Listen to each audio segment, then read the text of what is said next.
So as of yesterday, guys, the transfer window is now officially open. But the good thing is, loads of deals have already happened. Loads of stuff literally already happened. And I'm here today with a brand new confirmed transfer episode. Now, usually I do these at like 9, 10 p.m. on an evening. But you're thinking, Rossi, why are you doing one a little bit earlier today? Well, because we're doing a double upload of confirmed transfers today. In honor of the, obviously, I said January transfer window, didn't I? July transfer window, summer transfer window opening. We're going to do 2 episodes in one day. So if you guys want to see another episode later on, drop a like and a thumbs up down below. 4,000 likes before 9 p.m. and another episode's on the way to you. Now, I've got a few things to mention in my intro today, so it's going to be a little bit longer, so I know you're going to be a bit fuming about that. But anyway, GetGripped are doing a massive sale, okay? 20% off everything on their website, okay? You guys can check it out in the top left right hand corner. Payday is the discount code to get you 20% off everything. And if you want to, I will sign any order. All you have to do is go to the order notes and then obviously your cart or whatever and put a Rossi to sign in the order notes. And if you do that, I will sign anything, all right? Anything I can. Last but not least, guys, on my Instagram, I'm going to be giving away a copy of FIFA 18, so go over there, RossiHD, like and follow me, like my most recent pictures and follow me, and you could be in for a chance of winning that copy. Now, without dragging on, let's get into the first player. Obviously, we've got 6 today. They're very interesting. Now, the first player is a club record transfer fee, okay? This is pretty interesting. It's a transfer record, of course. Nathan Ake to Bournemouth. Now, this one is finally a done deal. We can be glad this has happened. Bournemouth signed Chelsea defender for a club record fee. Now, the Netherlands international, 22 years of age, had a spell on loan with the Cherries last season. He scored 3 goals in like 12 games before being recalled to Chelsea. That's right, he was at Bournemouth for like quite a few games. He was doing really, really well. Chelsea seen he was doing well and they thought we need a bit of that, okay? So they recalled him from his loan deal. Now the fee is reported to be £20 million, okay, which is pretty big, and this breaks Bournemouth's previous record, which was £15 million for Jordan Ibe on, what was it, July 2016. So literally a year later, they're breaking their transfer record once again with another signing, and it is Nathan Ake. Now the good thing is, guys, he knows all about the club. He's been there before and they know all about him. He's got a huge potential. I'm really surprised that Chelsea didn't keep on to this guy. I really am, because obviously they've lost John Terry and stuff like that. You know, I'm surprised Chelsea didn't hold on to their guy. I really don't know why they haven't. Now, of course, he signed a long-term deal. We're looking like a 5-year deal, which is obviously pretty decent. Now, Eddie Howe's actually come out and said, Nathan is an outstanding young player with a fantastic attitude and a great desire to learn and develop. He has a very bright future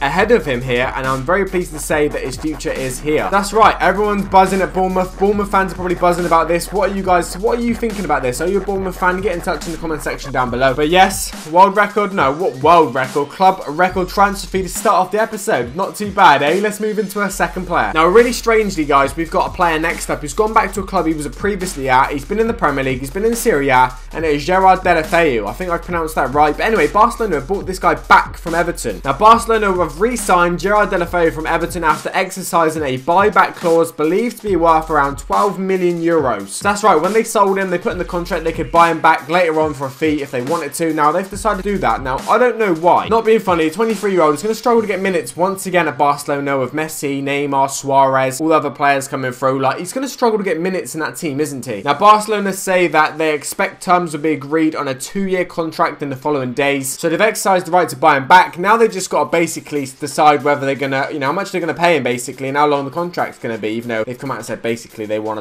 like a 2-year one. But of course, like, things didn't necessarily work out from Everton neither, because he got sent out on loan to AC Milan. So you probably will recognise him from AC Milan last season and stuff. You know, you probably thought maybe he might come back to the Premier League, but he hasn't. He's gone back to obviously Spain. Now, according to this, Deulofeu's departure from Everton is no surprise, as he was clearly not part of Koeman's plans. And the only thing really surprising about this is the fact that he's gone back to Barcelona. The fact that he's left is not a surprise because he's got sent out on loan, but going to Barcelona, that is pretty shocking. So yeah, we've seen obviously Nathan Ake, obviously fantastic signing for Bournemouth, club transfer record fee, and then we've got Deulofeu, of course, going back to Barcelona, club that he was previously at. 2 players that know a lot about the previous club, because obviously they've both been there before. Obviously Nathan Ake, very recent to obviously the Cherries, and Deulofeu, obviously, who's gone back to Barcelona, which he was at as a youngster, whatever. So I don't know, is it going to work out for him? Is he going to get any game time? I hope so, because he's a good talent player, man. Now, I've got one that's for the FIFA guys out there, because obviously a lot of my fan base and stuff like that, a lot of people watch me, okay, all pretty much from FIFA, and we've got someone today that's gonna, you know, be a big part of your memories, okay? We actually have Seydou, okay, if I pronounced it right, Seydou Doumbia, okay, and he's actually gone to Sporting Lisbon on loan for a season from Roma. That's right, this guy used to be like, you know, the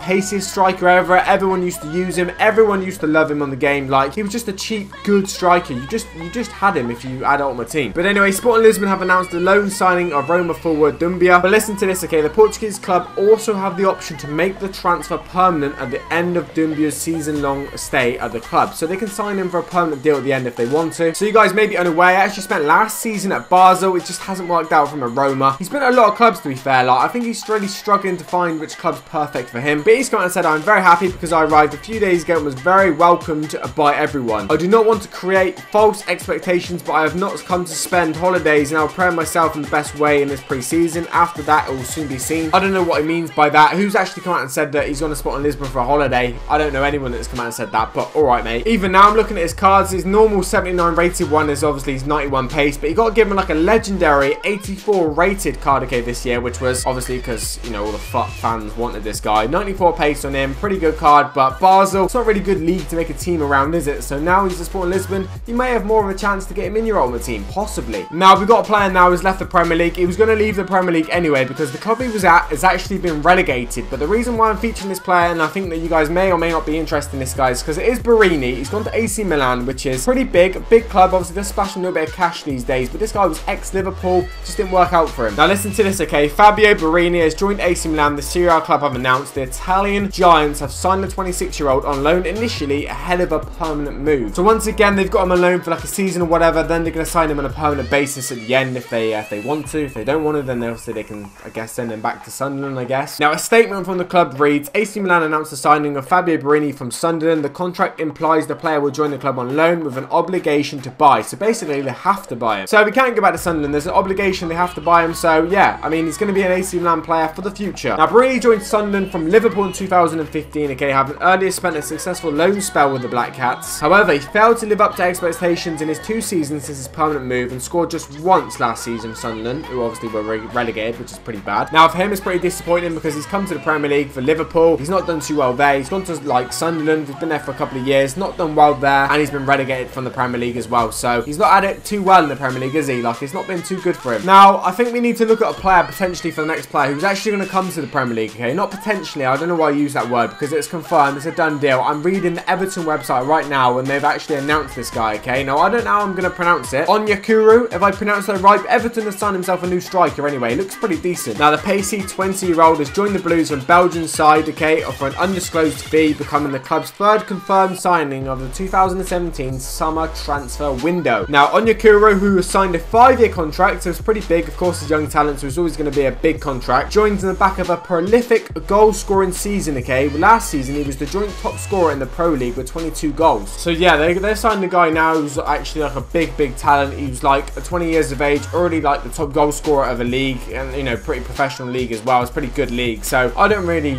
think this is a bad signing, to be fair. Everton fans may have wanted like a big name and more money splashed, but this guy's a one for the future, mate. You've got Jordan Pickford, that's one for the future. This is another one for the future. So yes, guys, new player comes to the Premier League. Very exciting. Everton have signed a brand new player. Let's move on to another player now. We'll get through these quite quickly as the video is, you know, extending. Now, for the final player, guys, we actually have this 2 transfer records, okay, this one, because he's the most expensive ever from his nationality, and he's now the most expensive ever signed by this club. You got any guesses, boys? Now, it's actually Aaron Mooy. Now, Aaron Mooy, he signed with Huddersfield. Huddersfield's biggest ever signing. Australian's most ever expensive player. I believe that's correct. I could be wrong on that, but if it is, that's pretty insane for him. Now, he's joined from Manchester City, which is obviously pretty interesting, okay, because obviously Man City own this guy. They signed him from, like, one of the clubs they own in Australia, like Melbourne or something like that. But Huddersfield will pay £8 million up front for Mooy, who spent last season on loan at the club and won their Player of the Year award. Pretty impressive. He knows the club. He's already done bits there, to be fair. But now he's in the Premier League. It's a chance for him to really, you know, show himself to the world in the Premier League. It's a big chance because he never really was going to get a chance in Man City. So now he's at Huddersfield. That's a good signing. City could potentially receive another £2 million as part of the deal for this guy as well because, you know, add-ons and stuff like that. So I believe he signed like a 3 or 4 year contract with the option to extend the deal by a further season, which is pretty awesome for him. So yeah, he joined City from Melbourne City, who actually Man City owners bought, okay, like